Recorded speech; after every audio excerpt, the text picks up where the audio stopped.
بسم اللہ الرحمن الرحیم۔ السلام علیکم۔ ناول اطالوی زبان کے لفظ نویلا سے اخذ کیا گیا ہے، جس کے معنی انوکھا، عجیب، نرالا یا نئی بات کے ہیں۔ اصطلاح میں ناول وہ کہانی ہے جس کا موضوع مکمل اور حقیقی انسانی زندگی ہو۔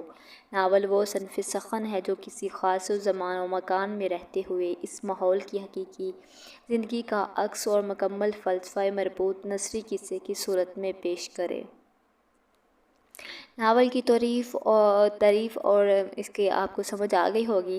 آگے ہم انشاءاللہ پڑھتے ہیں ناول کی اقسام کی کتنی اقسام ہیں اور ان کی تعریفوں کے ساتھ پڑھتے ہیں۔ معاشرتی ناول: جو ناول بنیادی طور پر معاشرے کے کسی مسئلے یا مسائل کی نقاب کشائی کرتے ہوں، انہیں معاشرتی ناول کا عنوان دیا جا سکتا ہے۔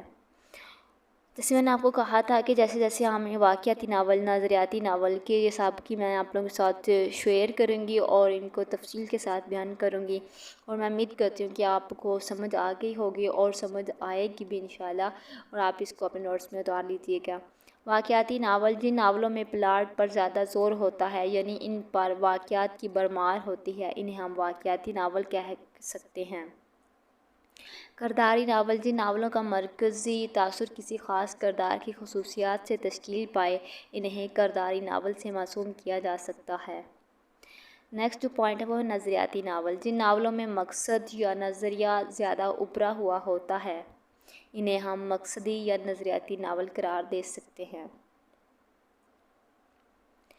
تاریخی ناول: جن ناولوں میں تاریخ کسی خاص دور، کسی مشہور شخصیت کو ناول کا موضوع بنایا گیا ہو، انہیں ہم تاریخی ناول قرار دے سکتے ہیں۔